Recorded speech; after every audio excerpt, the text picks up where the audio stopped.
We got work to do.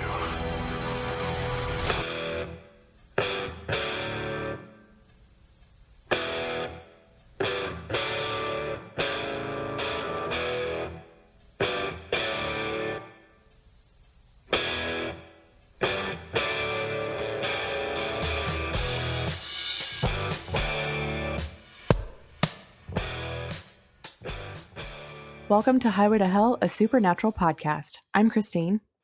And I'm Kristen. And today we have our very special guest, Alana King.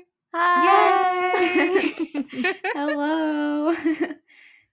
We're so happy. We were like hyping you up in the last episode. It hasn't been released yet as of this recording, but I mean, we're just so excited to have you here. Oh, I'm so excited to be here. Thank you for having me. Absolutely. It's our honor. When I emailed you, Alana, I was like, look, this is what we're doing in June. These are the episodes we're doing. And you immediately gravitated towards After School Special.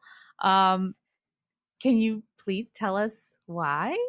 I mean, it's awesome, obviously. It is one of my favorite episodes of Supernatural, and I think it's because it's one of those times where we get to see more backstory of Sam and Dean. And, you know, I was always curious watching the show how they kind of dealt with school and getting to see them going through school, but also kind of flashing back from the present. I love parallels, you know? So it was just an episode full of flashbacks and parallels and feels. And, you know, I recently was in high school. So when I was watching it for the first time, I was in high school. And so it kind of just, I resonated with it, you know? Mm-hmm. Oh, yeah. Yeah, there's a lot of like really great high school feels. It feels like an episode of Degrassi. Like, I know, Christine, you didn't watch Degrassi, but I don't know, Alana, if you did. I did not, no. Oh, man. It was just like a, you know, high school, like after school special kind of, you know, don't do drugs and, you know, this and that kind of stuff. But it was, I really enjoyed it because of those aspects, like showing, even though Dirk is a bully, there's another side to him, and he was kind of bullied himself as well. And that was a really interesting part of it. Yeah, that's a big thing too. It's like you don't realize that the people that are mean to you are also struggling with their own things, you know, and a lot of the time that stuff is what prompts the meanness and the nastiness. So it's interesting to see when shows portray that, I think. Yeah, definitely. And it was kind of rough in this one. It really was. I felt so bad for well, for the kid, but also for Sam. Like, I would feel so embarrassed, you know, like being the guy who you thought was standing up to him, but really, right, you were like, and having to face his father. Yeah. It'd be really embarrassing. Yeah. Humbling. And I think I always remember Barry from this episode. I feel for him. Yeah. He had such a positive outlook on life in the beginning, you know, like, oh, there's just 3 more years and I'm in Michigan State, he said. But like, oh man, what happened to him? Like, I know, like what happened in those 3 years? It's even worse to like not know, you know? Yeah. I do have the IMDb description for the episode, and it just sums it up as Sam and Dean investigate a haunting at one of their old high schools, where we will see what school was like for the brothers back in 1997. Pretty apt. It's true. Thankfully, there's a lot more to it than that. Oh, yeah. A lot more. Yeah. I thought it was interesting. I would have thought that the cast and crew would have had a little bit more fun with 1997, you know, with the style and all of that. That's true. Yeah, they didn't really like show the time that much. It was just kind of like there should have been some Spice Girls posters on lockers and stuff like that. Yes. That would have been fun. Yeah, that would have been awesome. I was not alive in 1997. So. What? Oh my god! I feel so old. I feel so old as well. Yep. I was born in 1998. That's I so mean, crazy. I was very okay. So you're like my brother's age, but I was like 6 years old in 1997. I wasn't in high school quite yet. And Spice Girls were my life. That probably wouldn't have been like a big high school kind of thing, but Spice Girls were my very first CD. And so, Oh, that's awesome. So yeah. iconic. Yeah. Yeah, I wonder if we would have been in high school at that time, if Spice Girls would have been a thing. If anybody was in high school in the mid 90s, please tell us if Spice Girls were as big of a thing for y'all as they were for like 10-year-olds, because Yeah. I also loved them. Yeah. They were amazing. So anyway, that's the Spice Girls tangent. We need it. And this episode came out January 29th of 2009, so almost exactly 10 years ago, pretty close. Man, Wow. Yeah, isn't that crazy?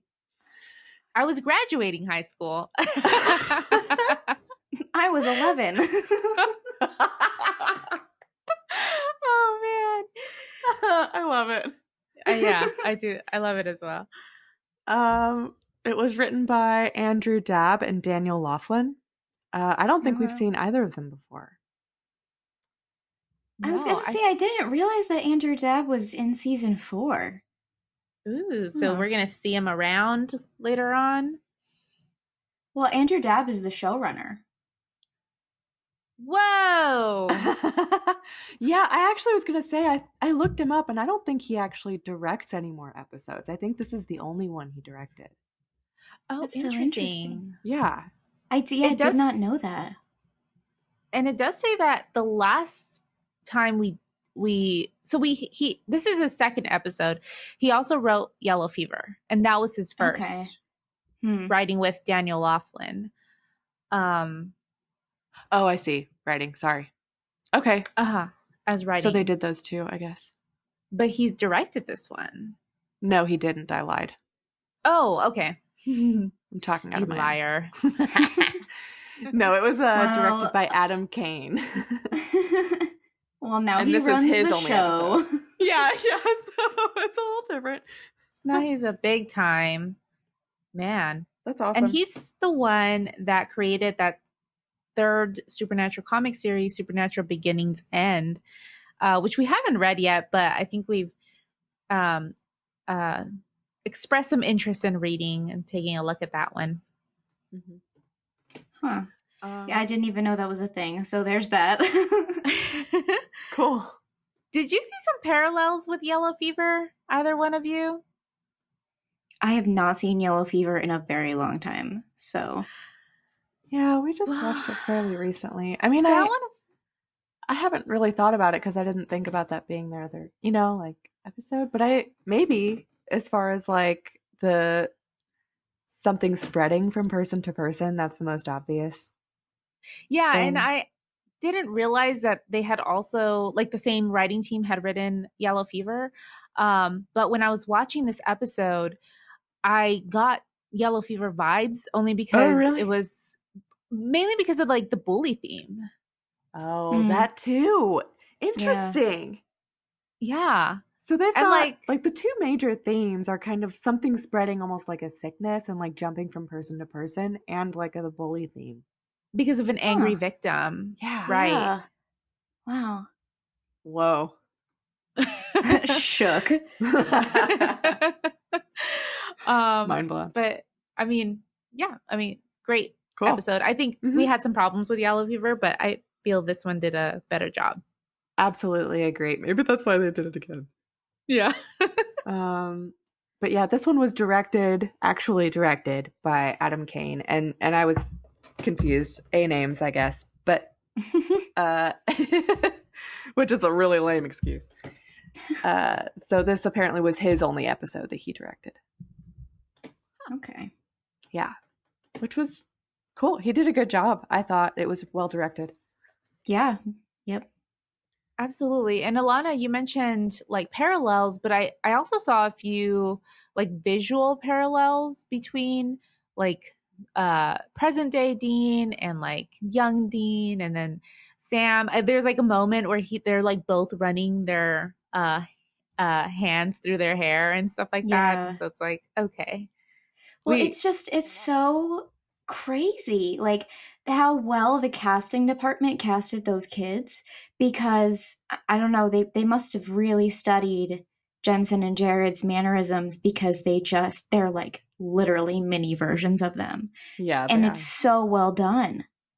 It is. And actually, I read in the official companion for season 4 that, um, okay, so they wanted to achieve like that, that like visual parallel between them.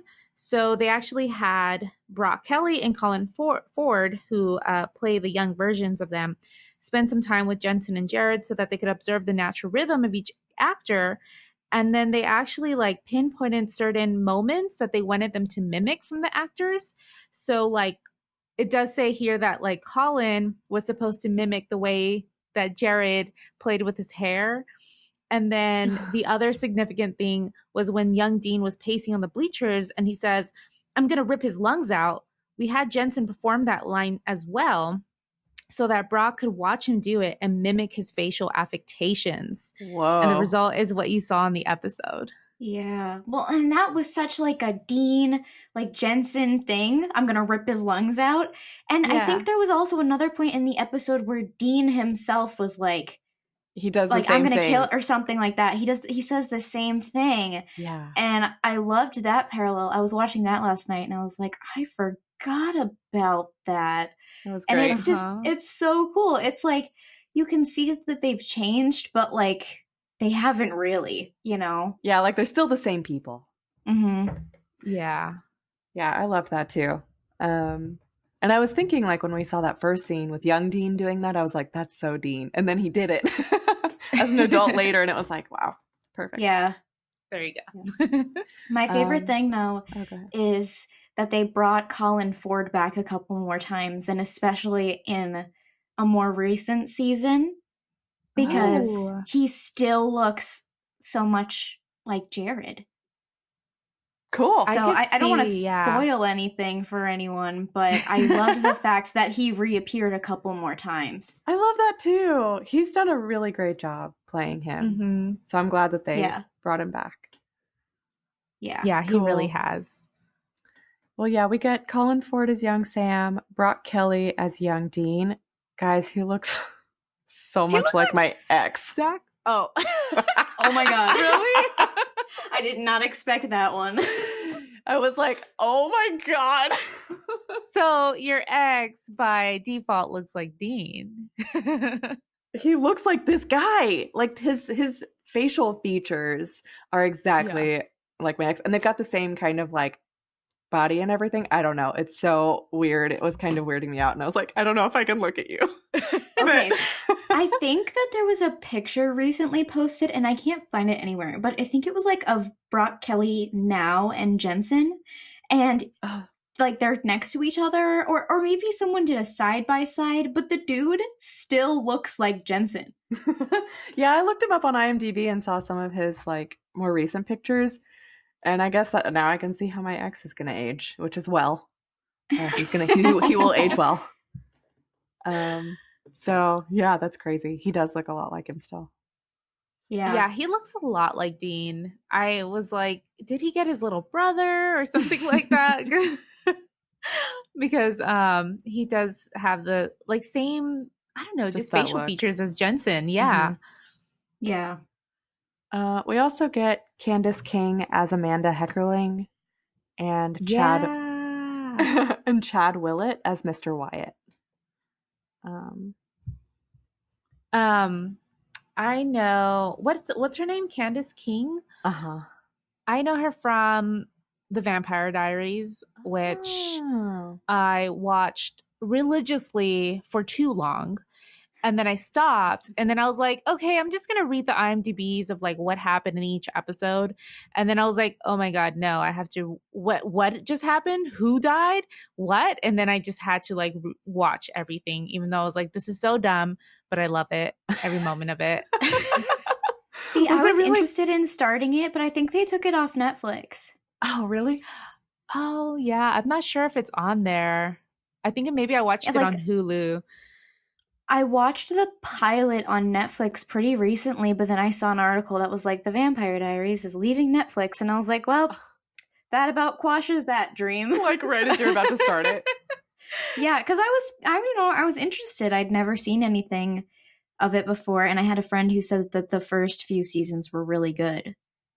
Yeah, the third season is great. Like amazing great. And then, the later seasons it's like what's happening, but So a little bit like Supernatural. Most shows. Yeah. I think that happens a lot. Change of showrunners and stuff like that. Totally. Yeah. Yeah. But I mean the actual like series came out at such an opportune time. It came out in 2009, so I was still in high school. I was completely obsessed with Twilight, and it was like another vampire show. Yes, please. Yeah. I Something else knew you it can was like watch. around in the Twilight phase. Oh yeah. That It makes definitely sense. used that momentum. Was there anything else you wanted to talk about from the companion book? I didn't know if there was anything else on there. I did want to when we get to Jensen's dodgeball scene. Okay. Yes. Perfect. Well, as far as music, we just have one song. It's Long, Long Way Home. Sorry, Way From Home by Foreigner. And it plays at, like toward the beginning of the episode when we get the first shot of the Impala rolling up to the school and the boys getting out of the car and walking up to the school. So that scene. And the song is from the album also named Foreigner, and it came out in 1977. And Wikipedia had some interesting information about it. It said that the lyrics refer to a person leaving a small town to try and succeed in New York City. And it's about the loneliness he feels there. And according to one of the songwriters, band members, the lyrics are autobiographical, reflecting his experience moving from Rochester to New York. And then also on the Wikipedia page, it said the song was featured in the 13th episode of Supernatural's 4th season. Love that. And the second episode of its 5th season. So we'll hear it again next season. Oh, Okay. We'll get to play it again then. Yeah. Huh. But so keeping that in mind, I also just thought that we'll play a little clip of it, and the lyrics were just perfect for this episode. Here's a clip. I was inside, looking outside, the millions of faces, but still I'm alone. Waiting, hours of waiting, paying a penance, I was longing to home. I'm looking out for the two of us. I hope we'll be here when they're through with us.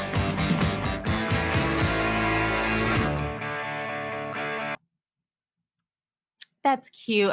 I'll be looking out for the two of us. Yeah, I heard that. Oh my was god, like, feels. Stop. yes, Oh, sweet. pushing those feels.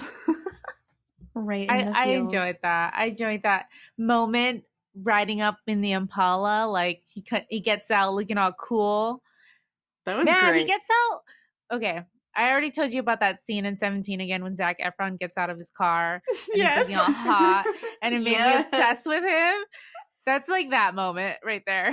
Okay, but I was obsessed with him in High School Musical. I love that movie. That was okay. Those movies were my childhood. I had to go on a little tangent there because I love High School Musical. It was so really good. much. And then I always Oh. talk about Hairspray. I like Hairspray too. Oh yeah, that was good too. It's so good. Okay, so we get our then and now segments at the beginning of the episode. During the then segment, we get a lot of flashbacks about Sam telling Dean. Okay, so we get that scene where he's telling Dean that when he was 9, their dad gave him a 45. Yep. And then he's talking about how they were being raised like warriors. There's a scene of John telling Dean to watch out for Sammy. And then there's a scene where Sam's talking to Dean about how he doesn't understand their dad. And then he goes off for college. And then one of the last, I think the last scene in that segment is John telling Sam that he left when they needed him most and like guilt tripping him about that. Ugh. Yeah. I was like, yes, please remind me how awful Dad was, because Yeah. I needed that reminder. I mean, he came around at the end, you know, and we got some forgiveness between the both of them, but it's just so heartbreaking, their childhood.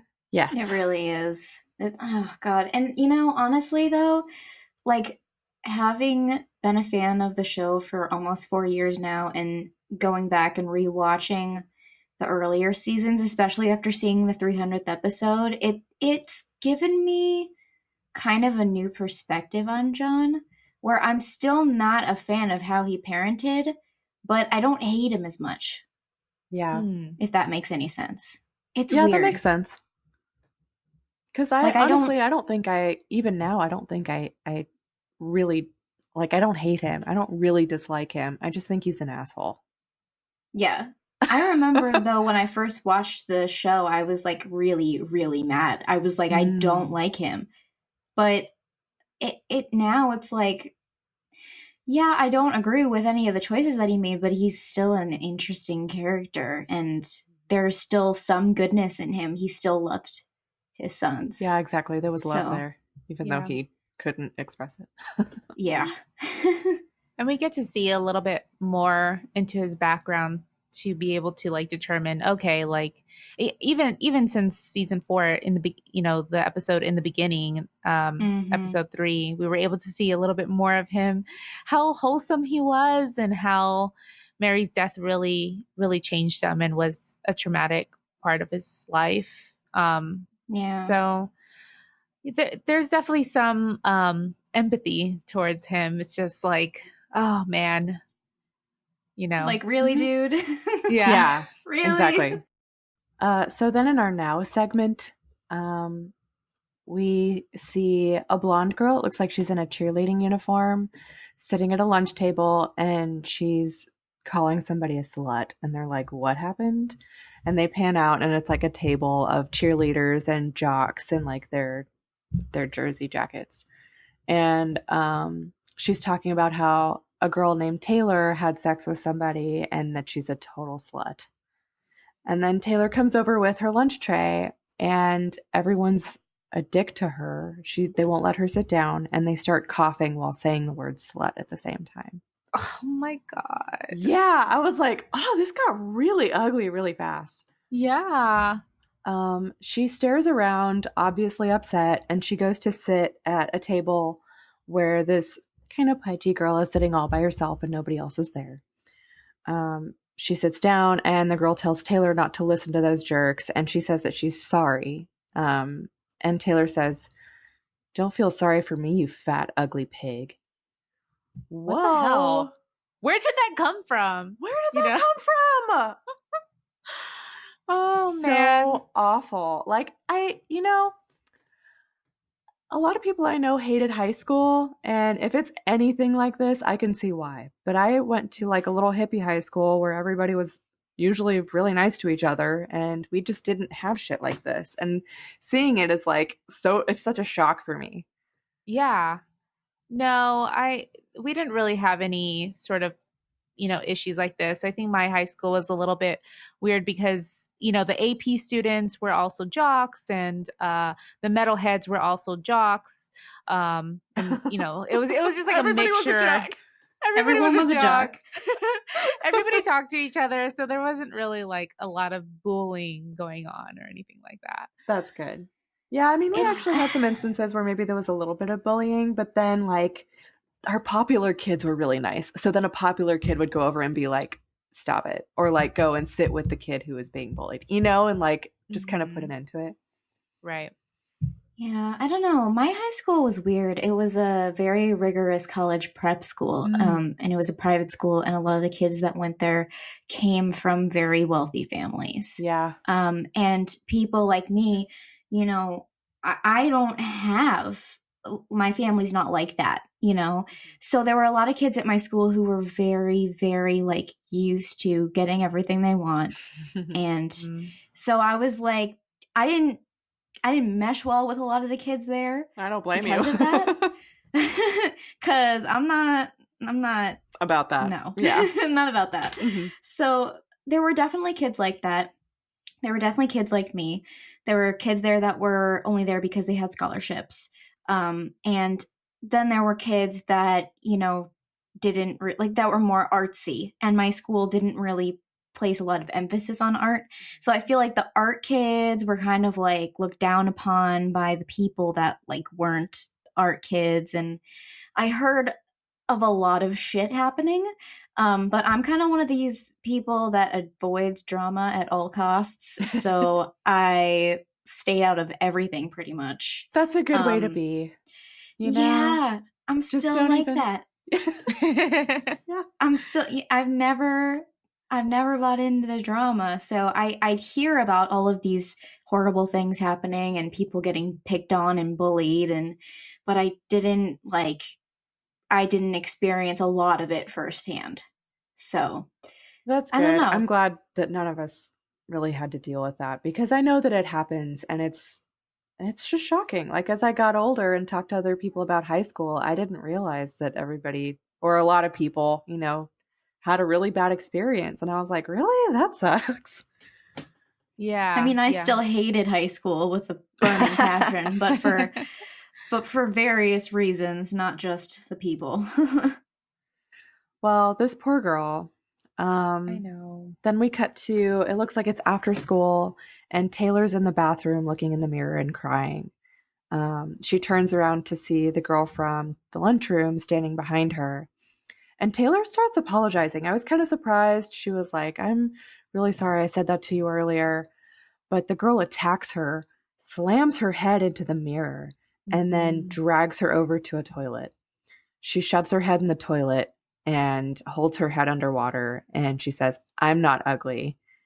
And she pulls her head out after she's drowned. And then we close in on the girl's face, and some black ooze trickles out of her eye and down her Oh, face. And she says, Cringe. You're ugly. Damn! What the hell? That's It was the a brutal tea. scene, too. Like, she slammed her head against the mirror. There was Yeah. blood. It was intense. Yeah. I was surprised. And her holding her head in that toilet was intense as well. Like, Yeah. oh, It was a man. long, drawn out thing. I was like, holy shit. Yeah, what a way to go. And the fact that no one in the school could hear that girl screaming bloody murder. Yeah. Like, I'm sorry, how big of a school is it? And where are the bathrooms in relation to everyone else? Yeah. And wouldn't the screams like travel down the pipes or something? Would that You work? would I don't think. know. Of the toilet? Yeah. Oh my god. I don't The think air that's how it conditioning. works, but Yeah, that was kind of Um, surprising. I guess we're supposed to but- assume it's like really after hours or something. I don't know. have we seen like any sort of goo with ghosts before? Yes, but not coming out of Yes. people.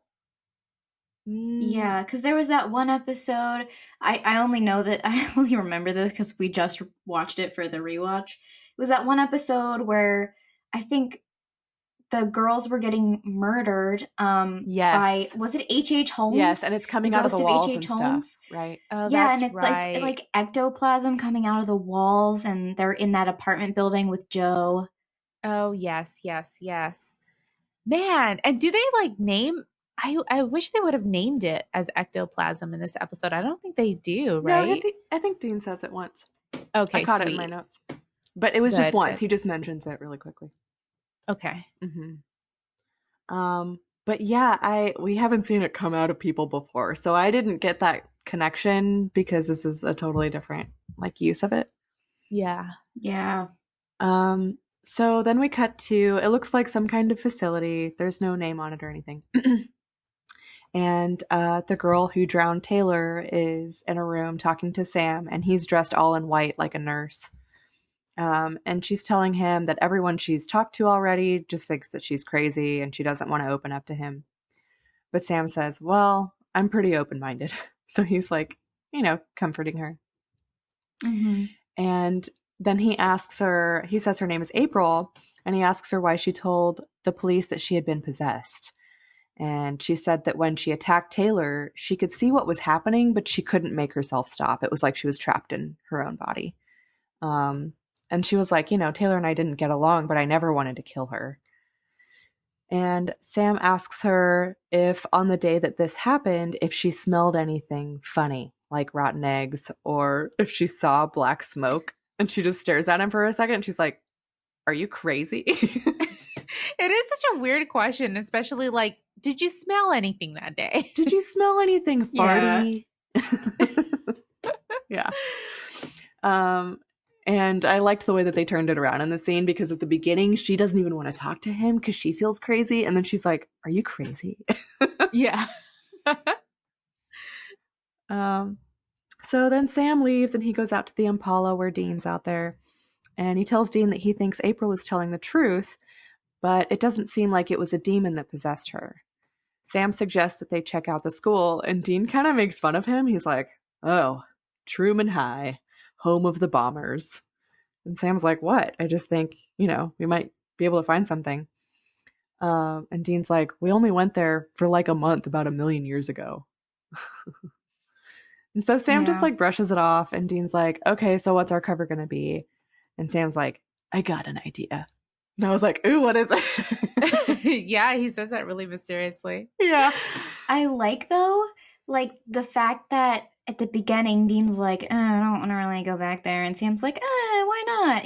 And you find out later, like, why they are that way. Like, because Dean runs into problems at the end of his time there. And Sam becomes, like, almost a hero of some sort. So I can imagine if they were going back to a school where Dean was super popular, he'd be more apt to want to go back there. Totally. Right. Which is why, like, when you're watching it through for the first time, you might be thinking, oh, Dean just didn't like school, but it's really not that. Yeah, or like, because I had totally forgotten about the end result of this episode. And I just thought, oh, Dean's just cheesing Sam because he maybe has some sort of connection to, I was thinking he had like that connection to Barry. And then that's why he had wanted to return. He's just kind of teasing him about it. Like, oh yeah, you made a friend there or something like that. But no, like that's a really good point. I like that connection between what we see at the end, because no wonder Dean has like totally bad memories of this high school. He was totally projecting. Like, I kept thinking that something bad had happened to Sam, because he says later too, like, you still, I don't know, like that school even after what happened to you. He does, but it was that. Like, it's what happened to you, Dean. Like, you kind of screwed up. Yeah. And I mean, it's so interesting too, because it's like Sam made friends and he, he thought he was doing the right thing and he stood up to the bully or whatever. And the kids at the end are all like, yeah, Sam, go Sam, And it's like Dean, it totally flipped for him. He was super popular when he first got there. And then at the end, it was like, well, you done effed up. Yeah, he did. Oh man, he was pretty insufferable, really. Dean. So then we get this sweet shot of the Impala rolling up in front of the school, and then it pans around to the passenger side, and we see like there's a driver in there, but we don't see who it is. But it totally looks like a young Dean already sitting in the car. It's so funny because in the, like, there's this shot of, like, going around the Impala of the boys walking into the school, and you can see the driver's side more clearly, and you can see the face of the guy that's driving the car. And it's so trippy because it's not John, obviously. It's like, who are you? Yeah. And I didn't really notice it. I didn't notice it before, but like last night, I just looked a little harder, and I was like, "That's I didn't really so see weird. his face. That's crazy. I'm gonna have to go back and look at it. They couldn't CGI his face onto the driver or anything. Not at that point, no. They need just like a John mask, like for stand-ins to wear sometimes in like a blurry Yes. background part. Just get Jeffrey Dean Morgan to pose. Like, So then Dean gets out and he's wearing his same Dean jacket. Like he's already got the look down. He's had this jacket forever. It's like he was born with this fucking jacket on. And it fits perfectly every time. Yeah. You know? So So even when he bulks up and everything. still perfect. Mm-hmm. So he gets out of the car and Sam gets out of the car on the other side and they walk up to the school. And Sam tells Dean, he's basically like skeptical about this school working out. He's like, we've been to 3. This is the 3rd one this year. But Dean tells him to let him know if anyone gives him trouble. He's just like, don't worry about it. And then he tells Sam that Dad said that his hunt will only take a couple of weeks and then they'll be off to another school. So just handle it. And Sam's like, okay, cool. Thanks. Yeah. So that's kind of interesting because we already get to see like how their school thing is working out. They just go from one to the next. At least I guess At I'm least they got happy an they're going to education. school. Yeah, I was like, for a while I thought, are they just homeschooled or like what's going on? Quote Just unquote because- homeschooled. Yeah. Although the last time we saw him, it was Supernatural Christmas. So it was like maybe Christmas break. So yeah, they were just hanging out at the motel all day during Christmas break. That's right. We cut to shots of Sam and Dean separately. This was kind of cool because it's like we get a shot of Dean in his classroom and he's standing up at the front of the class being introduced to everybody. And then we cut over to Sam and it's the same situation, but in his classroom. Mm-hmm. And Dean's teacher asks him if he wants to tell the class anything about himself. And he says, not really, sweetheart. I was like, oh whoa. my God. So gross. Stop it. oh my God, Dean. So they take their seats and Sam puts his bag down and a knife falls out onto the chair. Oh. And then he looks over and this nerdy looking kid next to him is like, whoa, cool. He's like, is that yours? Oh my God. If that happened in school, in like a school today, Oh, can yeah. you even imagine? No. All Oh hell would my break loose. God. No, I yeah. was watching that last night and I was like, could you even imagine? No. Well, it wouldn't have gotten through because of the metal detectors. Oh, First off. shit. Yeah. Oh my God. Yes. Because good yeah, point. no, that wouldn't have been okay. That wouldn't be okay now, for sure. It was a different time, 1997. It sure was. Yeah. Yeah. So then Dean's teacher asks him where his books are, and he says, "Oh God, I can't stand this line." He goes, "Don't need them, sugar." Not- Oh, he's like- I can't stand sugar. Me I can either. deal I with was like, sweetheart. "Oh, that's rough." Oh my God. High school Dean is so cringy because he's trying to be a bad boy. He's trying really hard. High But school also, Dean like- is so cringy. He just got there, lady. Like, he doesn't have his books yet. Calm down. yeah. You don't have some extras in the closet you can borrow for a day? Yeah. I don't know how Yeah. that works. Seriously. Also, like, I don't know if this is the same for high school sometimes, but like, I find that when my teachers tell me to get textbooks, we never actually use them. Yeah, no, that happens a lot. That's Like- totally true. It's so annoying. I'm so and glad I bought I this never buy. $200 book to not Right? ever I open it. never buy my textbooks anymore unless my teacher's like, you need this to do homework assignments. Your homework assignments are in the books. I don't buy textbooks anymore because I Yeah. know that they're not going to use them. And we have the Yeah. internet. So if you need to research something or, look up something. Always wait. I think for the it's first easier to day. get away with now. Agreed. Yeah. I don't know if Um, you noticed, but in Sam's class, they had like this big board, like on the chalkboard was written "The Outsiders," and Oh, all no, I of didn't see like that. the themes and stuff from "The Outsiders," the book by S.E. Hinton. So I think it was like supposed to be Kripke's like nod to her at this point, and I didn't even notice that. which Me it's either. I so like fitting that. because like they are the outsiders in this Yeah. situation and everything. And I just watched the movie again recently. It was enjoyable as always because there's so many hot boys in it. that's the only reason to watch That's the it, best part. really. Yeah. So Dean's still being kind of a jerk to the teacher, and he tells her that he's not going to be here long enough anyway to get the textbooks. And then he looks over and shares this look with a really pretty blonde girl. Of course. Then we cut back over to Sam's classroom, and the nerdy kid introduces himself as Barry. And then he turns back around, and the kid behind Barry starts flicking his ear, like, really hard. And Sam looks over and tells him to stop, and the bully's like, "You want to take his place, midget?" And Sam just stares back at him with, like, this death stare, and he's like, "Yeah, sure." And then they look at, like, the kid's face, and he's, like, freaked out. Yeah. He's like, oh shit, someone's standing up to my bullshit. Yeah. Young Sam was intimidating. Yeah. Like, he was scary as fuck. He was like, really was. Does he know about his powers already? Like, what's going on with this guy? He's intimidating for Mhm. sure. Yeah. Then we come back out of the flashback and into the now on a shot of Sam's face, which was a cool transition because it was like kind of like another parallel shot, like where he's obviously thinking in the flashback about what's happening, and he's like looking at this kid, and then like Sam's like thinking about that memory. And he's dressed as a janitor in the school, and this was his plan. He's a janitor. Oh my That's god. great.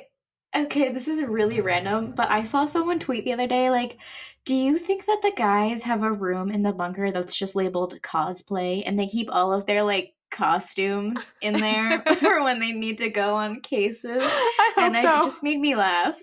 I was like, I so hope that's a thing. And if not, I want to read a fan fiction about just the room of costumes.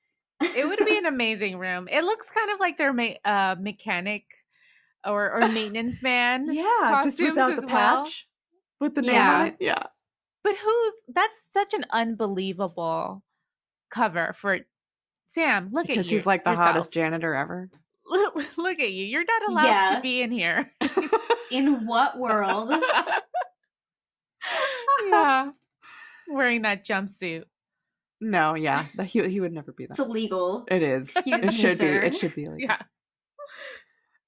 So he walks by a classroom, and as the bell rings, a teacher comes out and into the hallway.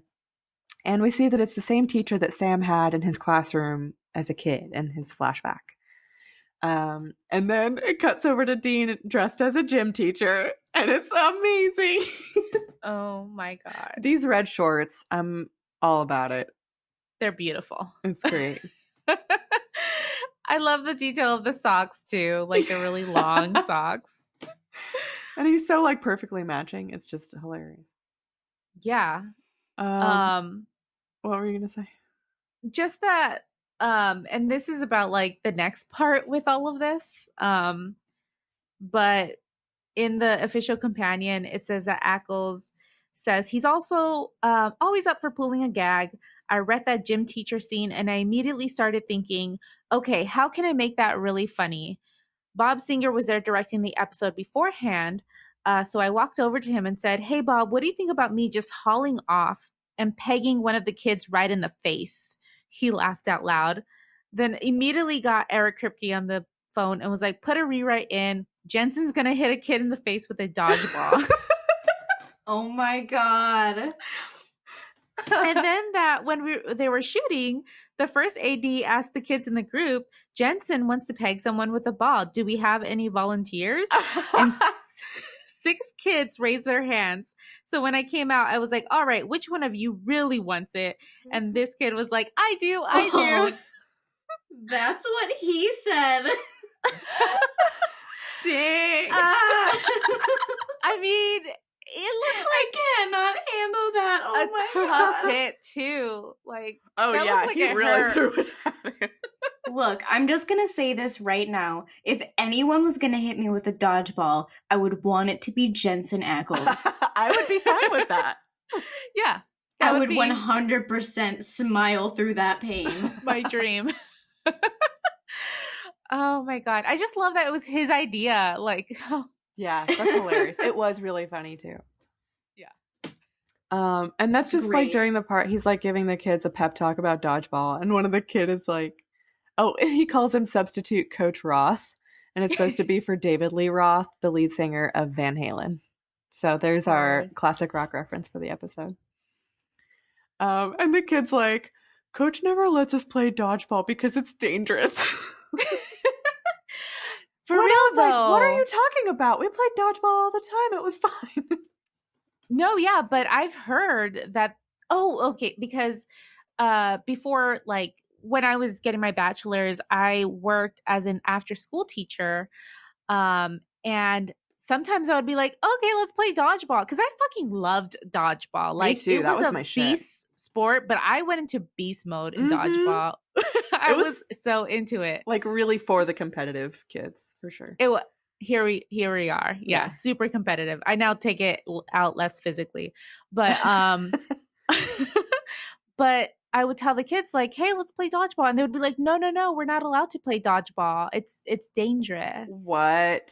Yeah. Oh my god, my high school wouldn't let us play dodgeball either. What? You see, I did it in middle school though. What is So I was like, why wrong was I with you? allowed to do this in middle school and not high school? That is so weird. There you go. When We- you're old we like did us, we get to peg each other with balls. Wow. Wow. That sounds wrong. So Jean's like, okay, that's funny. I don't care. Go play dodgeball. And all the kids go off playing, and Sam walks in as the janitor and tells Dean that he didn't find anything. He's like, I didn't find sulfur, nothing. So they decide that maybe they're wrong and they should take off. But Dean's like, okay, but after lunch, today's Sloppy Joe Day. Of course. I don't blame him. And the kid who talked to him before and said that the game was too dangerous runs past with his hand over his nose. Oh. And Dean's like, walk it off. He just You'll be doesn't fine. care. Yeah. Suck it up. Oh my god. Gym class would have been so much more fun if I had a coach like Dean. Yeah. You would have came out with a little bit more injuries, but you would have had fun. It would have been more fun though, and that's what matters. It would have Yeah. been memorable for sure. Then it cuts to, it looks like a home ec class, or like they're cooking, they're using food processors. And the kids Yeah. are in groups of 2.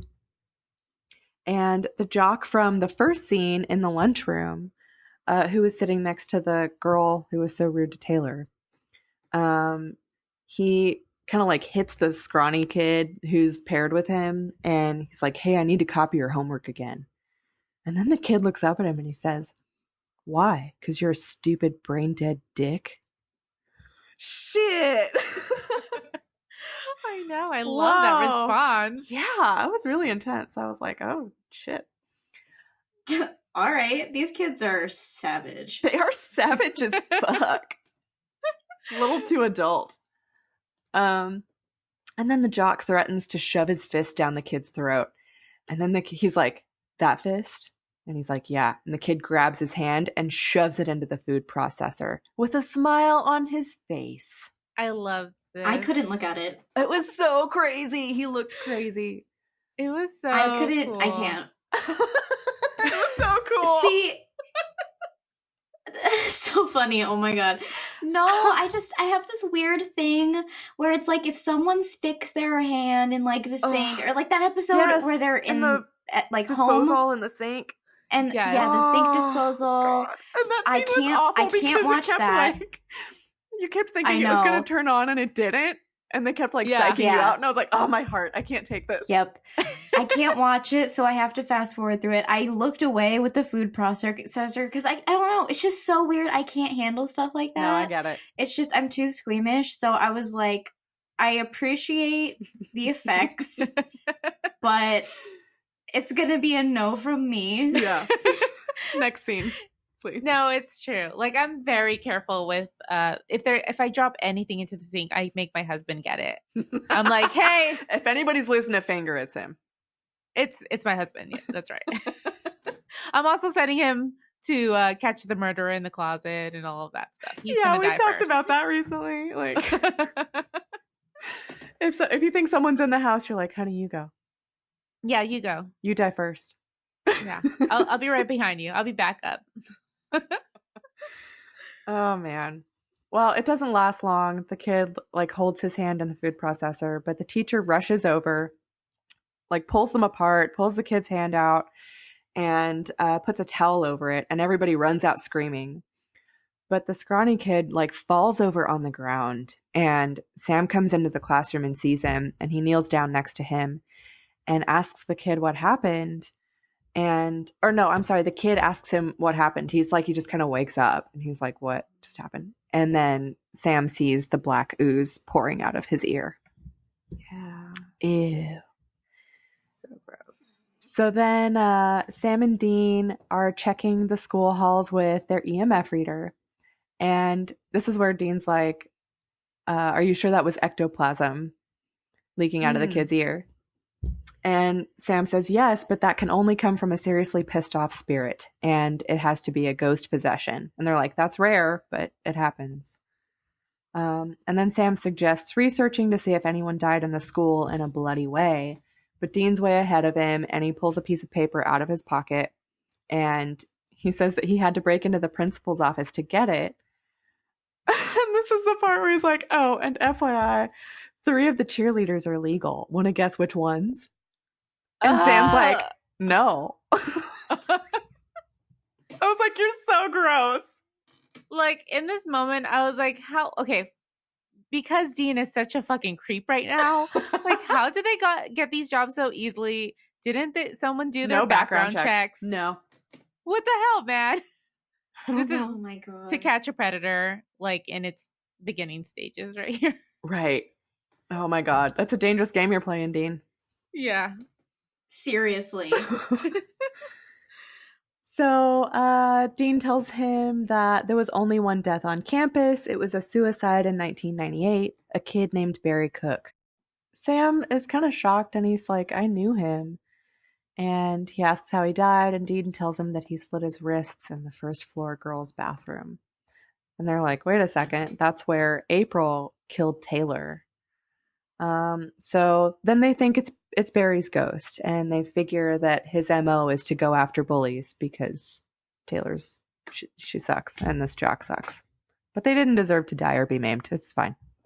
No, yeah. I mean, they were dicks, but, you know, they didn't deserve anything like that. Yeah. Yeah. And a lot of people are dicks in high school and then they grow out of it. Yeah. Yeah. Like, what was that other episode where they go visit the guy with the snakes, and he's talking about his neighbor, and he was like, was it yellow fever?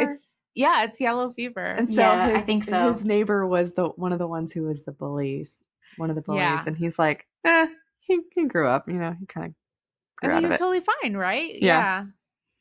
So then we cut to a flashback, and we see Barry walking through the halls, and he gets pushed over by a huge jock. And then young Sam shows up, and he helps Barry pick up his books.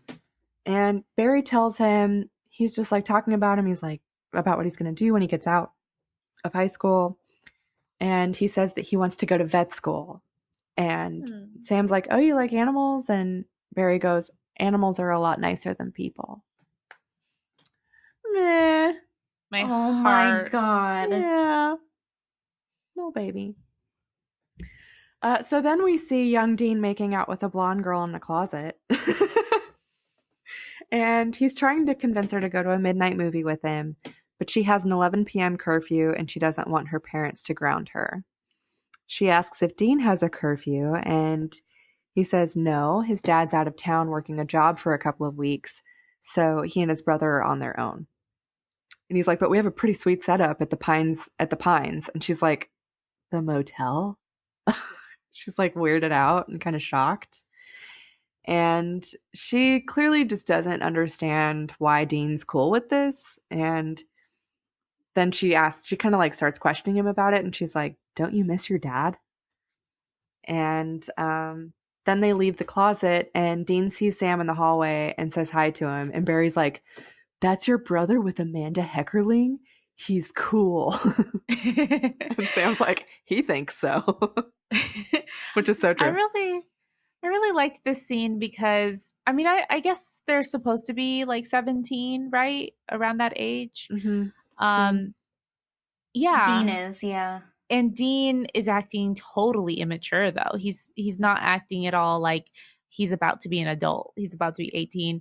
But yet Amanda hears this and is instantly worried. Like she doesn't Yeah. react like, "Oh wow, that's pretty cool," or like She's she kind doesn't of say weirded that at out. all.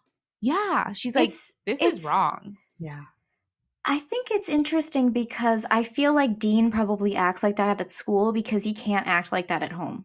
He needs to be mature. He grew up way too fast because he needed to take care of Sam, and school is probably one of the only places where he can act like that and get away with it. Yeah, and So maybe too because they're not ever at a school for very long. Like it's always kind of temporary. He just feels kind of like yeah, whatever about it. I think that that's his way of still being a child, even though he's technically almost not anymore. I Yeah. think that's spot on. Because he's ridiculous.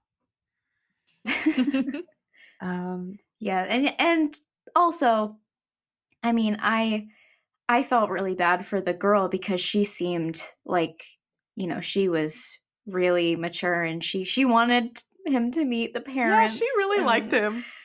She Yeah. did. She did. But he's just, girl, you're better off. At the moment, at least, At the moment, yeah. Wait He's 10 not quite years. ready. He matures.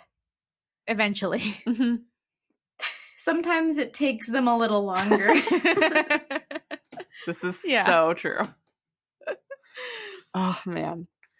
So Sam and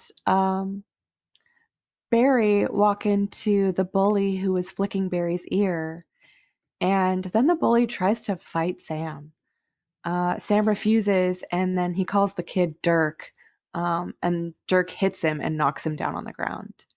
And then we see Sam's teacher coming over, and he's like yelling at Dirk, and he breaks up the fight. And so he saw what happened, and he follows Dirk down the hallway to like reprimand him. Mhm. And Sam just kind of lets it go, but everyone's just staring like, man, he got hit. And that sucks. Yeah. But little Sam looked like he was gonna fucking kill Dirk. Like, Yeah. Oh yeah, when he was on the ground, that shot of Yeah. him like reining in his like absolute anger and everything. just anger. I was like, is he gonna shank him? Is that why he has that knife? Like, he's gonna pull it out? Just stab him real quick. Oh my god. Yeah. He looked. I'm scared of little Sam. I'm telling you. He's intense, Yeah, dude. little Sam was feisty. Yeah. Don't fuck with him. Nope.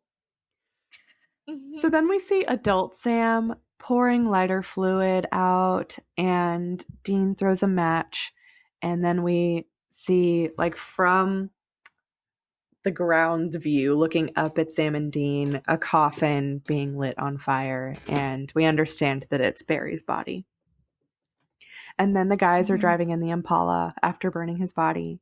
And Dean asks Sam if he's all right. And Sam says, Barry was my friend, and I just burned his bones.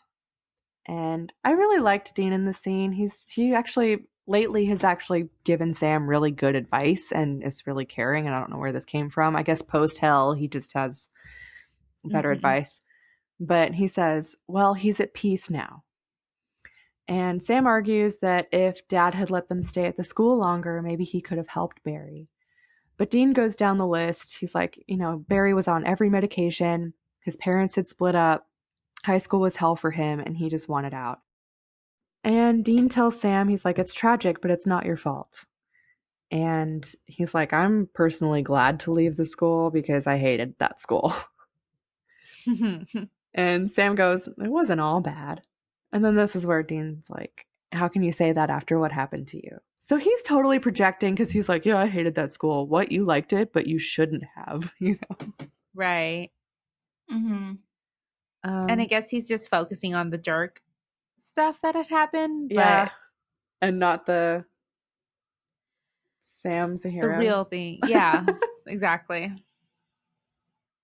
So then we cut back to young Dean being pissed that Sam got hit by Dirk.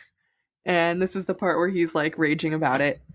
And Sam's like, I could have handled it. And Dean's like, yeah, you could have. So why didn't you? So I thought that was pretty cool too, because Dean knows You could have already. shanked him. Yeah, Dean knows already that Yeah. his kid brother has some moves and he could have fucking kicked this kid's ass. Fuck yeah, he does. Mhm. And Sam's like, well, he basically just says, like, I didn't because I just want to be normal. Yeah, he doesn't want to be the freak anymore. Yeah, I think that's what he said. I get that. Yeah. I mean, because most kids don't have that kind of fighting ability that Sam has. No, Right. it's unusual. And then Sam asks Dean if he's heard from Dad, and he just says that Dad'll be gone for another week at least. And you can tell he's not happy about it. And Sam goes, well, at least you have Amanda. She's cool. And Dean's like, dude, she wants me to meet her parents. I don't do parents. I love that quote. It's so funny. Yeah. Yeah. It's so sad. Like, this poor girl. Then back in class, the bell rings and everybody gets up to leave. And the teacher asks to speak with Sam. This is when they're still the flashback. The teacher, Mr. Wyatt, reminds Sam that the assignment was to write something nonfiction. And he's like, you and your family killed a werewolf last summer? So I thought this was interesting because Sam's not stupid. Like, why is he breaking the rules of an assignment to write about this? I think it's because he knows that no one's going to take it seriously. And, like, I think, sometimes a way of expressing yourself is writing. And so for him, it's kind of like it might be trying to gain a sense of normalcy by writing something that actually happened and submitting it as an assignment, like an actual assignment, Yeah. but knowing that the teacher isn't going to know that it's real, Yeah, I could see that. It's just like Because it's kind of an outlet. expressing something. Yeah, like an outlet expressing something that, obviously isn't going to be looked at as real, even though it is. Yeah. Yeah, and like you said, Sam's smart. He probably knew. He's like, there's no way the teacher's gonna think this is real. Mhm. Yeah, that's true.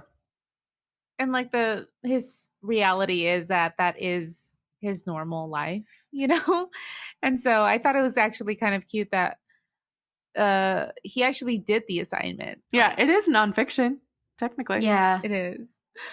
Even though it's like, yeah, your teacher's gonna think you're crazy or something. Or just think you're fucking around. Right. You might get an F, but hey, it's nonfiction, man. Right. Yeah. And that's kind of what Sam says. And he's like, well, it doesn't matter. I'm leaving soon, so you can flunk me if you want. But Mr. Wyatt's like, I'm not flunking you. I'm giving you an A. And then he's like, all the characters are great. Your brother is quite a character. And your father seems very driven. And he tells him it's really good and asks Sam if he's thought about pursuing writing. And Sam says that he can't. He has to go into the family business, which is becoming a mechanic. And then Mr. Wyatt asks if he wants to go into the family business. And Sam says, no one's ever asked me that before. Oh, Sam. Yeah. Aw. And so then he asks him and he goes, more than anything, no. No.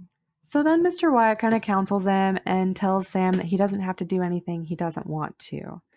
He says there are 3 or 4 big choices that shape someone's whole life, and you have to be the one who makes them.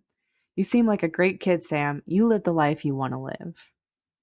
And then we cut to adult Sam staring out into the night. Just thinking. Yeah, I loved this because it really shows how powerful teachers can be. I if love you that have a too. good one. It was almost in a way, Yes. this episode was kind of a tribute to teachers too, because of the way that Sam, interacted with Mr. Wyatt and went back and thanked him. Like, I hope that we all have had at least one teacher like that, but they just do so much Yeah. for us, and it was a great kind of like tribute to them. It really hit me because, I haven't been out of high school for 4 years yet, but I had a couple teachers in my high school who really believed in me when no one else did, and they encouraged me and they told me to keep going. And, that's really one of the things that kept me going through high school and kept me focused on making videos. And so it's, when you have a teacher that really believes in you like that and will give you good advice and will like root for you and be in your corner, it can change a lot of things about your experience out of It can school. change your life. And yes, literally, I've had teachers who have changed my life. And the other day, I was walking around my old high school for the first time in a few years, and I got to see some of the teachers who really had Aw, a big impact I on bet me. that was really nice. And so when I was watching this episode, I was thinking about walking around my old high school the other day and seeing teachers that are still there. And so it was just, I don't know, it's nostalgic, and I feel like a lot of people can relate to it. Yeah. Yeah, definitely. So after that, Sam and Dean are in the Impala the next day, and he wants to go talk to Mr. Wyatt. He gets out and walks into the school, and there are some awesome shots here. It goes back and forth between Big Sam and Little Sam. And with Big Sam, a girl comes up to him in the hallway and she says, "Excuse me, sir, can you tell me how to get to room 305? And I think that part before that was when you were talking about, it showed them like running their hands through their hair Oh, yeah. the same way. Yeah. Anyway, so she asks for directions to room 305, and Sam tells her, and she says, "Thank you, Sam," and then pulls out a knife and fucking stabs him. I know. Then she proceeds to beat him up. We see black ooze coming out of her mouth as she grabs his shoulder and turns him around to face her. But while he's on the ground, before that, he pours some white powder into his hand, and she turns him around to face her, and he puts it in her mouth, like puts his hand over her mouth and gets the powder in there. Yeah. And then she starts to struggle, and he keeps his hand clasped over her mouth, and then this like black shadow that's like a spirit comes out of her and goes speeding off. So I meant to look up what that was. Do you know what that was? I just assumed it was salt. It was Okay. salt. Smart. So he just like, and then she's going to have like a really salty mouth afterwards. I was okay. If you watch that scene, it looks like some of it goes in her eyes. Ow. Poor thing. And I was like, oh my god, is this girl okay? Yeah. She's not going to be okay for a little bit after that. Like, I want to ask her. I want to be like, did that go in your eyes? Yeah, did you have to like flush out your eyes afterward? Yeah. That is so funny. Poor thing. It was smart of him, though. It worked. It totally worked. So then back at the Impala, Dean offers Sam a drink because he's all kind of beat up. He's kind of recovering. He'd just been stabbed, got all beat. I know. This is the part where like adult Dean is mirroring young Dean because he's all pissed, just like he was as a kid about the bully. And he's like, "That ghost is dead." He says something like, "I'm going to rip its throat out." And Sam's like, "All right." And Dean pulls out like a file they have on all the kids who have been possessed. And he's looking at it and he notices that they all ride the same bus. Sam says that there's lore about spirits possessing people and, quote, riding them for miles. And they can leave the places they haunt that way. So normally ghosts are tied to like a certain location, but some spirits can possess people and leave their location. And when they leave the bodies of those people, they go back to their original haunting place. So that's new ghost information for us too. Yeah, I don't think. Yeah, we haven't really. Well, I'm thinking. Sorry. I think this is the first time for me. I don't know this.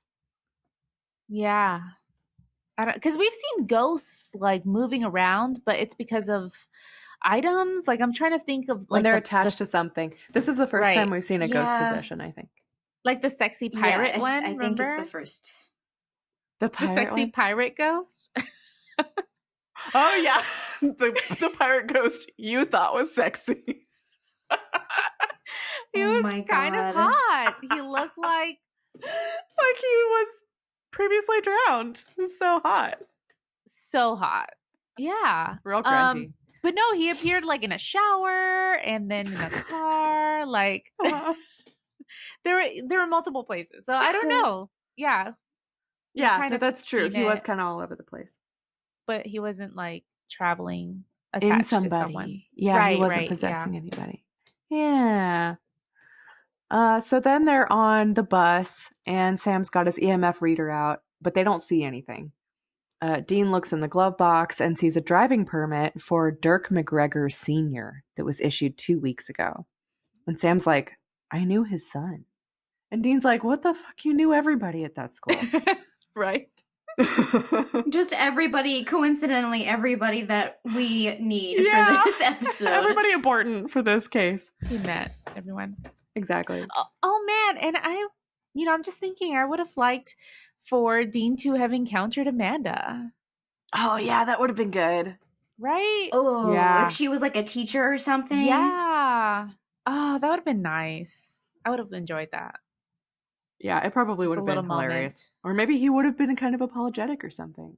Yeah, like He probably would have been like, "Oh, sorry." sorry about I was a dick at that point in my life. How are your parents? That would have actually, right? like, oh my god, it would have actually made sense though, because in the earlier seasons, because I'm rewatching them now, it seems like they kind of coincidentally have people from their past placed in various situations so that they can have sex scenes. So if it was like season 1 or 2, they probably would have had her there just so that they could have like Yeah, a sex that's scene or true. something.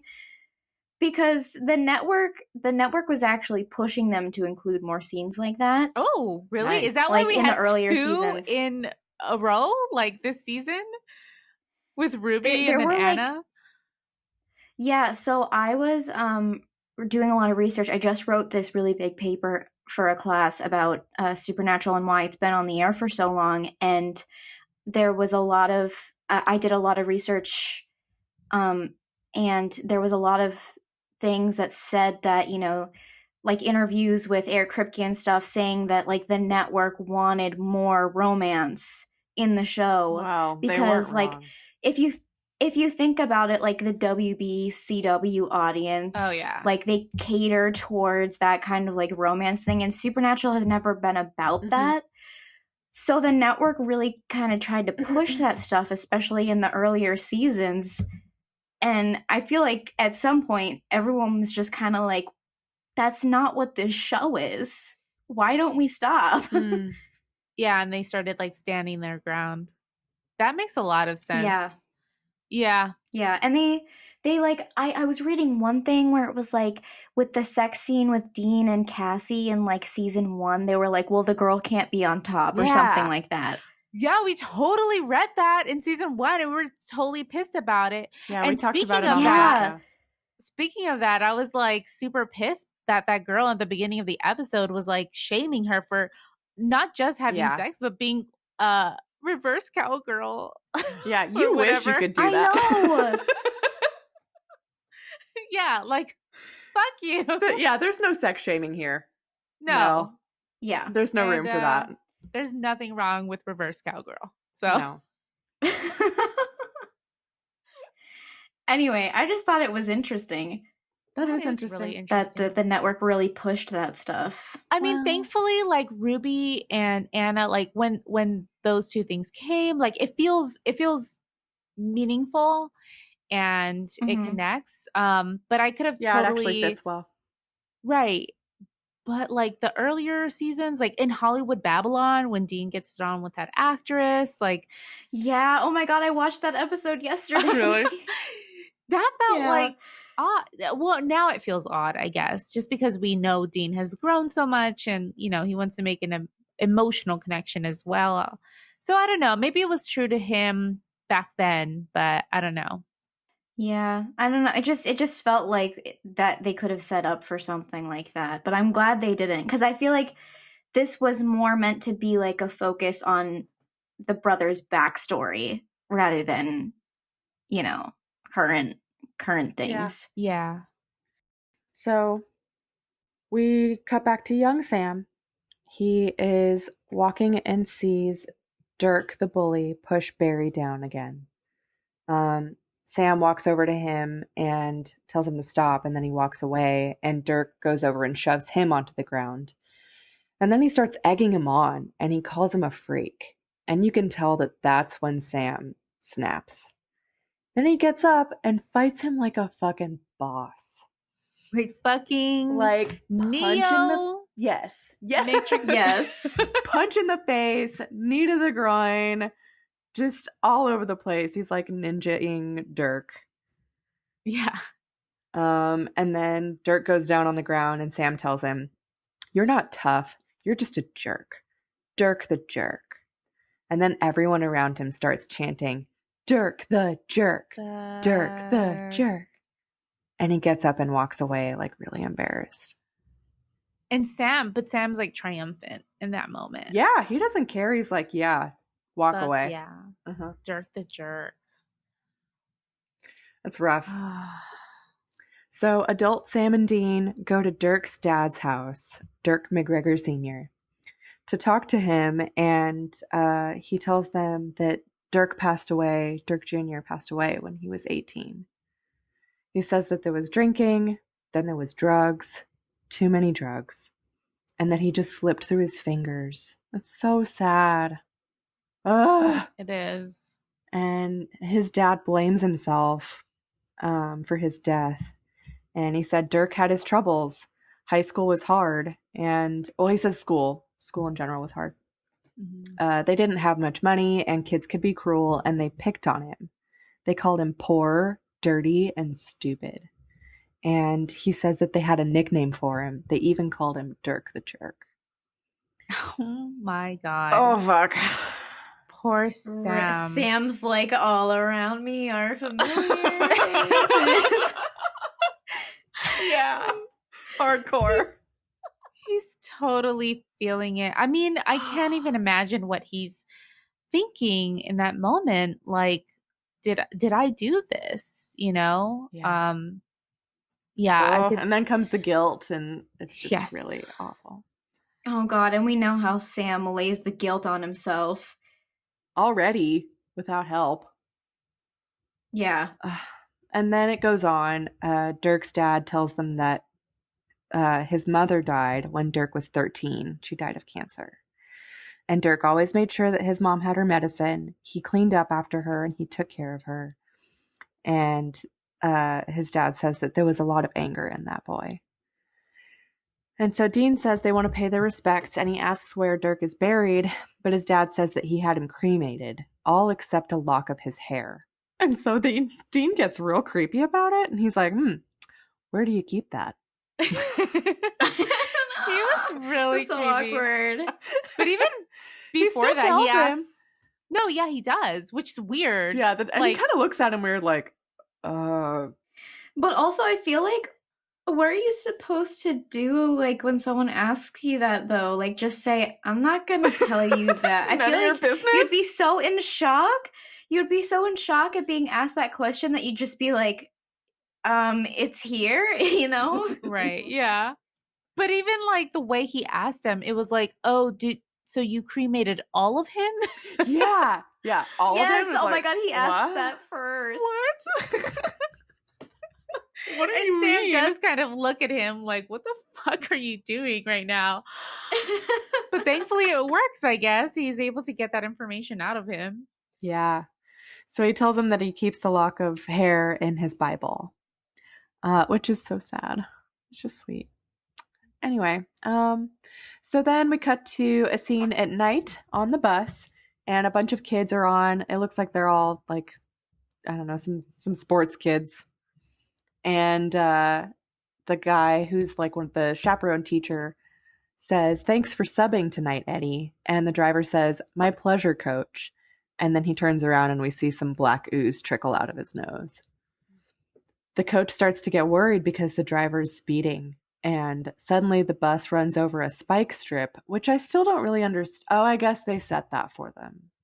Ooh, that's pretty Yeah, they risky did. though, right? With all the kids on the bus? Yeah. I'm just saying.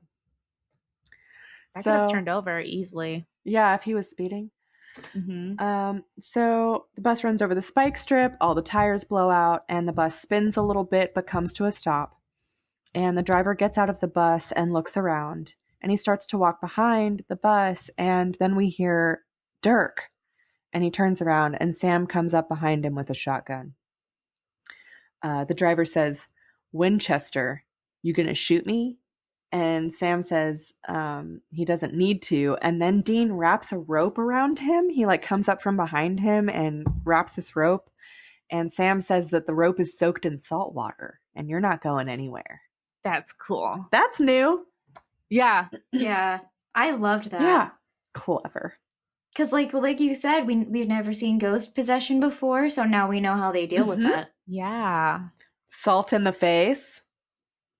And then eyes. Ropes soaked in salt water. Saltwater ropes. It's pretty cool. Nifty. Creative uses of salt. Uh-huh. So, yeah, we get the sweet saltwater rope. And then Dean gets onto the bus and someone's like, aren't you the PE teacher? And Dean's like, not really. He's like, I'm like 21 Jump Street. And then he looks at them all and he's like, bus driver sells pot. Yeah. He's like, yeah, that's happening. Yeah. So That's such funny. a great cover up. Yeah. And then Dean's looking in the bus. He looks in the glove box, but doesn't find what he needs. Outside the bus, Dirk starts telling Sam that he's still the same. He's a bully and Dean's a jock. And they thought they were better than everyone else. But they're evil sons of bitches who will get what's coming to them. He's really, really angry. Mm-hmm. And Sam's like, we weren't evil. Everybody basically in high school was miserable and we all took it out on each other. But I've seen real evil. He says, I'm sorry you and Barry didn't get to see that. And Dirk's like, nothing's going to get better for me. Not ever. And he breaks through the rope. He busts it open. And Sam shoots him with the shotgun. Then we see the driver go down onto the ground. And we cut to inside the bus. And this kid kind of jerks a little bit. And we hear this whooshing sound. We know he's possessed now. Yeah, damn it. And then the kid's nose starts dripping black ooze. And he suddenly comes out of the bus and attacks Sam. Sam yells at Dean to find the lock of hair. And so he goes back onto the bus and he's like frantically looking this time. And it seems like he gets an idea and he goes outside to the driver who's on the ground and he takes his boot off and tips it over and a lock of hair falls out. I don't really know how that happened and why. I think it's because Dirk knew that Sam and Dean were coming to find him. So yeah, he tried to hide it somewhere. Gotcha. I was like, what? This It driver just manifested there. Yeah. Dean pulls out a lighter and sets the lock of hair on fire. And Dirk yells as his spirit comes out of the kid's body. And this is a super cool effect because it kind of burns up. It is. Yeah. Yeah. We haven't seen this in a while, right? So it was like, I don't know that I damn. have seen that because we haven't seen ghost possession. I mean, I guess it's like, Oh, okay. but this was different. It felt like, No, yeah, it was different in that like it was coming outside of his body. But I guess as far as like if they burn a ghost, like the body of the person or something, then that's what happens to the spirit. yeah. It reminded me of the Hookman ghost disintegration. It's like kind of papery Yeah. almost. Oh, yeah. Voldemort. Which I love. Yeah, Voldemort. Voldemort. So then the kid who was beating up Sam passes out on top of him. We cut to young Dean making out with a different girl in the school closet. Ridiculous. And there's a knock on the door. And he's like, just a second. And then the door opens and Amanda's standing there. And he makes up some lame excuse about how they were studying for history next period. And Amanda's just staring at him. Like her face clearly says like, fuck off. And he follows her out as she walks away. And he is like, he calls her baby. Oh, he's like, baby, don't be mad.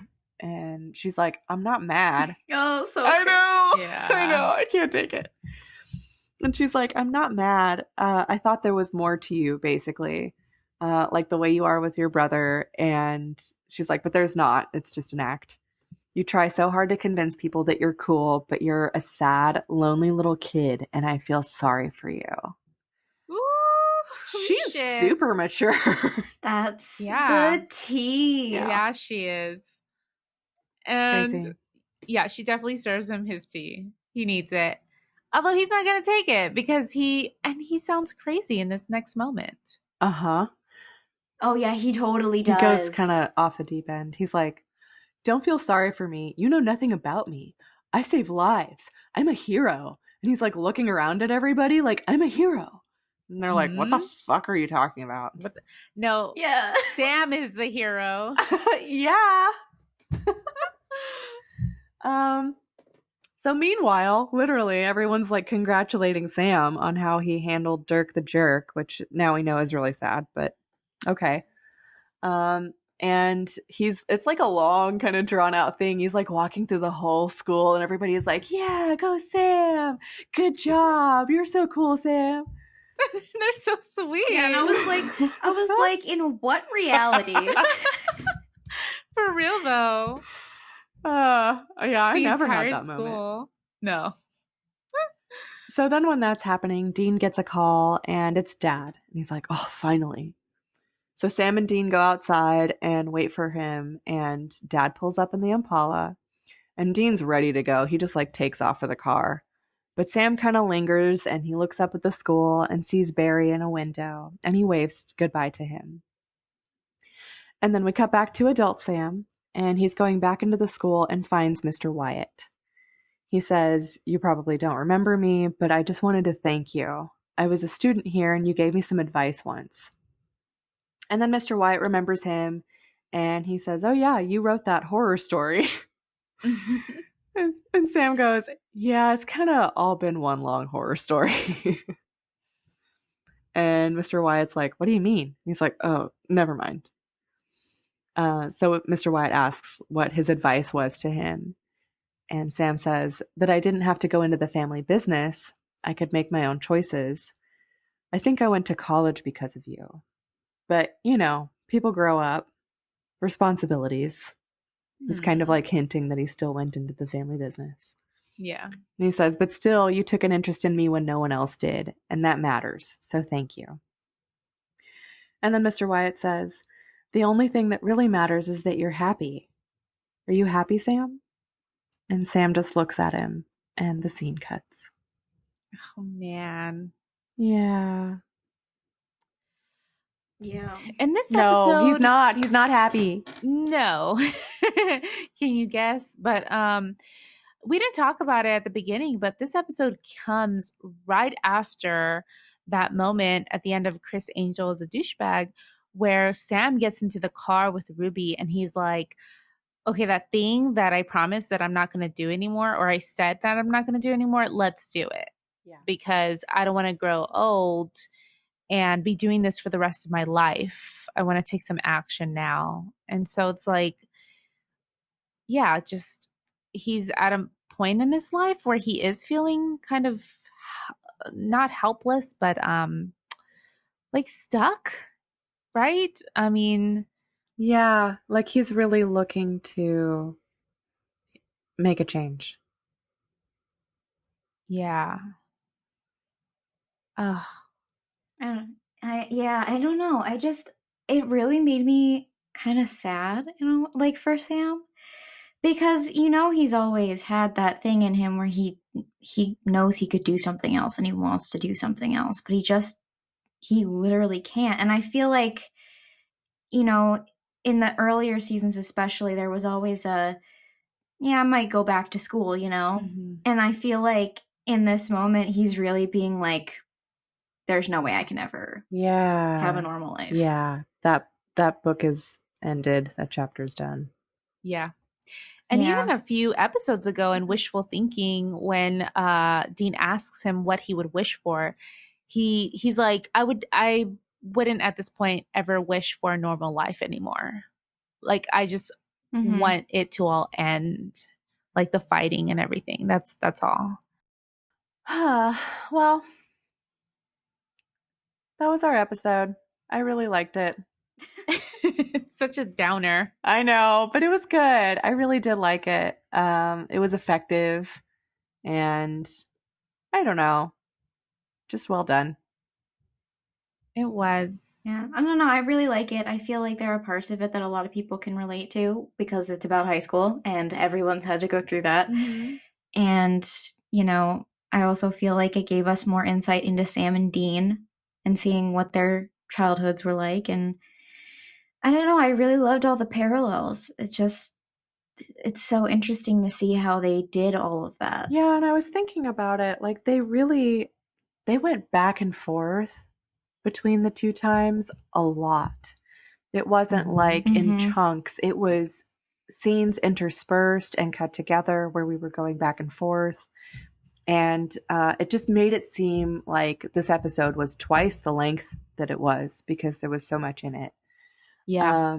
Yeah. And it just was a really effective way to juxtapose the young Sam and adult Sam and the young Dean and adult Dean. Especially, you know, we've focused more on Sam and like those moments that we liked where it was like they would cut to him as a kid, like walking down the hall with his hand in his hair, and then he's doing that as an adult. You know, it's just Mhm. Yeah. really well I done. really liked the editing in this episode. Mhm. Yeah. They did a really good job. And I just enjoy like learning more about Sam and Dean. Um I mean, we've been already learning so much about them through these other flashbacks that we've had, like in A Very Supernatural Christmas and before then in bedtime stories. But like every time we get some of it, it's a new aspect of their childhood that's putting more into like, okay, this is why they became who they are. And Yeah. it's just so meaningful. And I think this episode did a really good job with that. Yeah. I love learning more about the characters because then, like you said, it gives more insight into why they are the way they are now. And I saw something on Twitter. I think it was Robert Barron's Bobo, who is a writer on Supernatural now. Mhm. Um and someone was saying like something about how Game of Thrones was ending and Bobo was talking about how Supernatural is also going to be ending and how, you know, both shows should be done justice, but they're both so different. And someone was like, well, what makes the shows so different? And Bobo was like, well, Game of Thrones is a lot about plot more so. And then Supernatural, obviously, it has plots, but it's so focused on its characters Uh-huh. that, like, you know, the plot almost sometimes takes a back seat to the characters. Yeah. And I feel like in episodes, especially where the flashbacks happen, you really see that start to come out more because I feel like the flashback episodes are some of the most well done episodes in the show because of how focused the show is on the characters. Yeah. Like, it's so obvious that if, you know, Sam and Dean and Castiel weren't, they make the show, you know? Mm-hmm. And all of the people they engage with, the hunters, the people that they've met along the way, they also are the show. So it's like, it's just the way the Yeah, characters no, that's are. true. It's almost like the show unfolds the way it does because of the characters. Like if I think about that in relation to Game of Thrones, it's like we get all of our characters kind of right off the bat and then follow them Mm-hmm. through Mm-hmm. this whole story arc. Yeah. And Yeah. here we do get different hunters all the time or new characters who bring in some whole new aspect that we never knew about. And it's just really, yeah, Mm-hmm. character heavy. Well, and Alana, like Yeah. you kind of mentioned or kind of briefly uh nodded to the fact that like later seasons of Supernatural might struggle a little bit with, you know, the plot, I think. But I think Mm-hmm. for me, like watching those seasons, it was, yeah, I had some issues with those seasons, but it was the characters that kept me throughout Yes. Supernatural. You know, it was Sam and Dean and like wanting to know what happens next with them and just still having so much joy watching them. So Yeah. Yeah. And I think that's the magic of it too, because like personally, I don't like season 6 and 7 very much because I just didn't enjoy the plot lines, but I kept going with it because I was so invested in the characters. Like I couldn't stop watching it because I needed to know what happened to them, Yeah. Yeah. even when the plots kind of sucked. The characters just kept. I was like, I can't abandon this. Yeah, I you need to know can't what leave happens them. to them. Yeah. No. Kristen, do we want to take a look at our ranking and see where we could fit this episode in? Yeah, I'm looking at it right now and I have a thought of where it should go. Okay. Um, If it's where the cursor is on this Google Doc, let's talk about it. That's exactly where it's at, Christine. At number 22, we have Metamorphosis, which was our 4th episode in this season. It's the one with oh God. Is it a skinwalker? No, it's not a skinwalker. What is it? What happened in that one? It's like the guy who's becoming a monster. Oh, yeah, and then yeah, he yeah, starts yeah, like yeah. eating blood and stuff. Right. I forgot what kind of monster he's becoming, but It was a name. It was a different it was name. a name. Yes, it was. Okay, yeah, that was a good one. But I like this episode better than that, is what I'm saying. I could maybe do it as a new 22 if you wanted to. It seems appropriately grouped. Yeah. And for like, Lana's knowledge and the listeners. So it's going in as a new number 22, and right above it is In My Time of Dying, which is like a major episode where John dies. Yeah.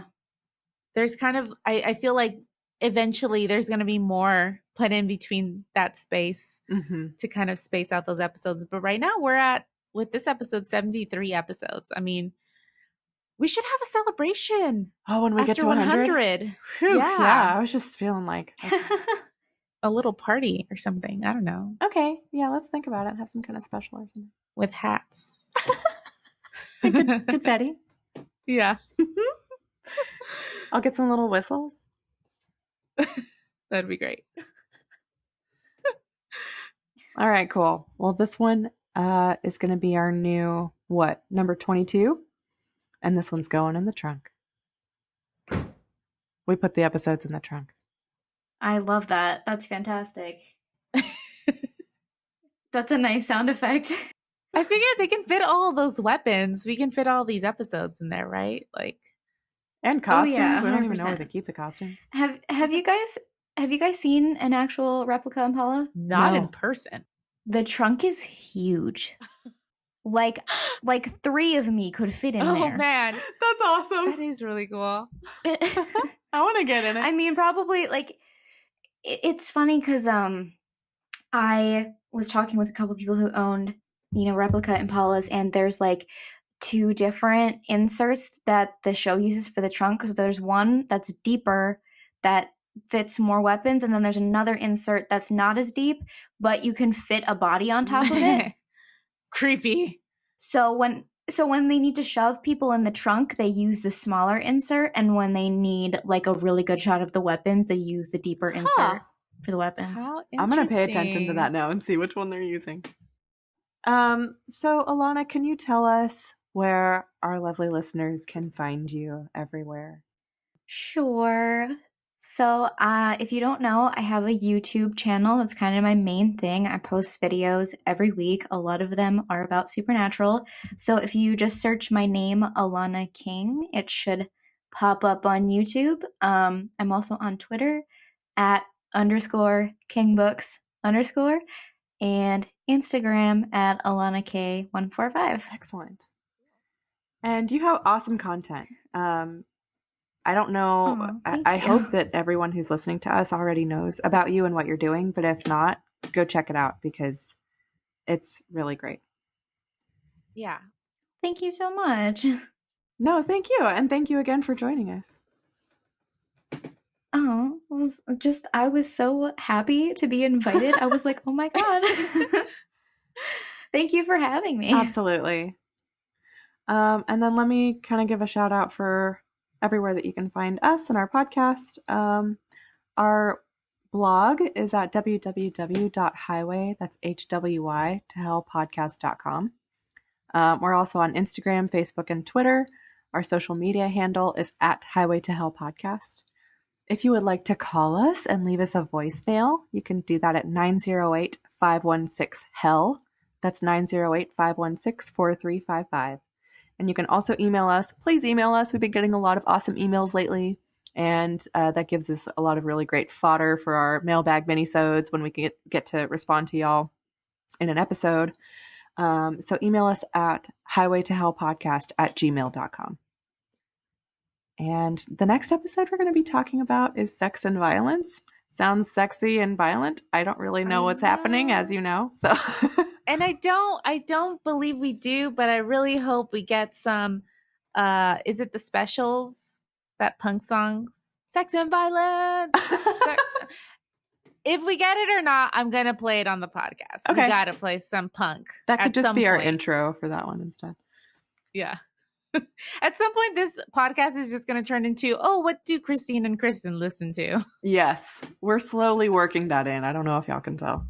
Yeah. It's just going to be one big playlist. Okay. So I guess that's all we've got for today. Thank you again, Alana. And we hope that you can come back and join us again sometime. And oh, yes, that'd be lovely. Awesome. And I guess until next time, we'll see y'all on the highway to hell. Bye.